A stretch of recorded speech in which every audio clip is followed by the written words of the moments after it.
நீங்க சொல்லலாம், எனக்கு சுத்தமா பலனே இல்லைங்க, சுத்தமா எனக்கு பலன் இல்லை, ஜீரோ ஆயிட்டேன். வேதம் சொல்லுகிறது, உங்க பலன் ஜீரோ ஆகும்போது அவருடைய பலன் 100க்கு 100 உங்களை நிரப்புகிறது. பவுல் அப்படியே சொல்லுகிறார், பலவீனத்தில் உம்முடைய பலன் பூரணமாய் இருக்கிறது, என் கிருபை உமக்கு போதும் என்று சொன்னார் பவுலுக்கு.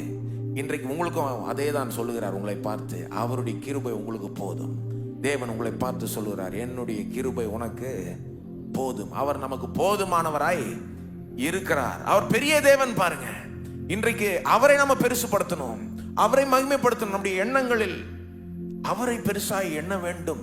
நம்முடைய தேவைகளை, நம்முடைய பிரச்சனைகளை பெரிதாய் என்றதுக்கு பதிலா அவரை பெருசாய் எண்ணணுமானால், அவருடைய மகிமையை கண்டால், அவருடைய மேன்மை, மகத்துவம், அவருடைய வல்லமை, அவருடைய நல்ல குணம், அவருடைய இரக்கம், அவருடைய அன்பு, இதெல்லாம் தியானிக்கும் போது நம்ம பிரச்சனை அதுக்கு முன்னால ஒண்ணுமே கிடையாது, ஈஸியா ஜெயிச்சுட்டு போயிடலாம். கர்த்தர் நம் பட்சத்தில் இருக்கிறார், நம்மோட இருக்கிறார், நம்மை பலப்படுத்துகிறார், நமக்கு எல்லாத்தையும் செய்கிறார், நமக்கு எல்லாமா இருக்கிறார், நமக்கு போதுமானவராய் இருக்கிறார்.